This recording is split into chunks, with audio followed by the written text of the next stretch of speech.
तो बने रहें आप मेरे साथ सुनी अनसुनी कहानी पर। तो चलिए आज की कहानी हम शुरू करते हैं। आज की कहानी का नाम है गरीब भाई की चालाकी की कहानी। किसी जमाने में कहीं दो भाई रहते थे। एक गरीब और दूसरा अमीर था। एक दिन सर्दियों में गरीब के घर लकड़ियां नहीं थी ताकि वह उनको जलाकर अपना घर गर्म कर सके। तो लकड़ियां लेने वहाँ जंगल चला गया। वहाँ पर उसने लकड़ियां काटी, मगर उसे लादकर घर लाने के लिए उसके पास घोड़ा नहीं था।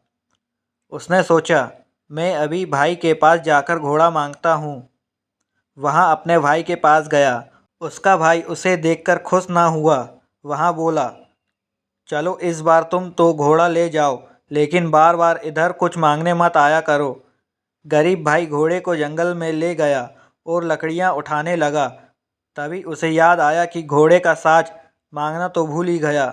उसने सोचा, अब फिर से भाई के पास जाने का कोई फ़ायदा तो नहीं है, वहाँ साज तो देगा नहीं। यह सोचकर उसने स्लेज को घोड़े की दुम से कस कर बांध दिया और अपने घर की ओर चल पड़ा। लौटते समय स्लेज एक झाड़ी में अटक गई। गरीब भाई ने इस पर ध्यान नहीं दिया और घोड़े को चाबुक मार दिया। जब घोड़े को चाबुक पड़ा तो वह थोड़ा आगे बढ़ा और हुआ यह कि घोड़े की दुम भी अटक गई। अमीर ने अब यह देखा तो अपने भाई को बुरा भला कहने और कोसने लगा। उसने कहा, मैं तुम्हें ऐसे ही नहीं छोड़ दूंगा। अमीर भाई ने गरीब भाई के ऊपर मुकदमा दायर कर दिया। अब थोड़े दिनों बाद दोनों को अदालत में बुलाया गया। जब वे अदालत जा रहे थे तो रास्ते में एक पुल पड़ा। उसकी कोई रेलिंग नहीं थी। अब गरीब भाई का पैर फिसला और वह नीचे जा गिरा। संयोग से उसी समय एक व्यापारी जमी हुई नदी पर से स्लेज दौड़ाता हुआ अपने पिता को डॉक्टर के पास ले जा रहा था। गरीब आदमी सीधे स्लेज पर जा गिरा। बूढ़े का उसी क्षण दम निकल गया, पर गरीब भाई को चोट नहीं लगी। व्यापारी ने गरीब भाई को पकड़ लिया और कहने लगा, चलो मेरे साथ अदालत में। इस तरह वे तीनों अब एक साथ शहर की ओर चल पड़े।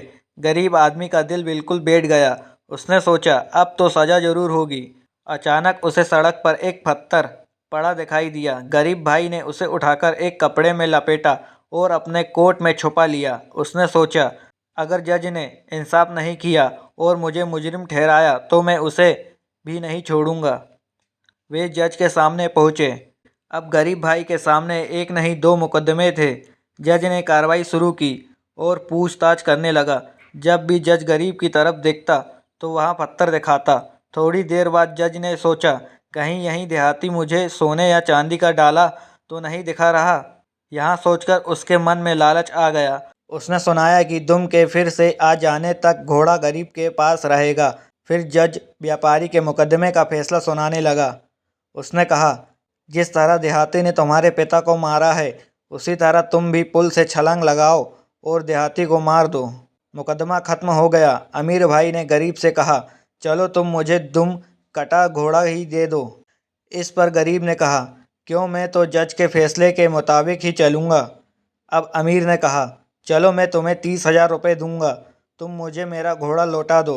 लाओ रकम, गरीब ने कहा और पैसे लेकर घोड़ा लौटा दिया। अब व्यापारी भी गरीब के पैर पड़ने लगा।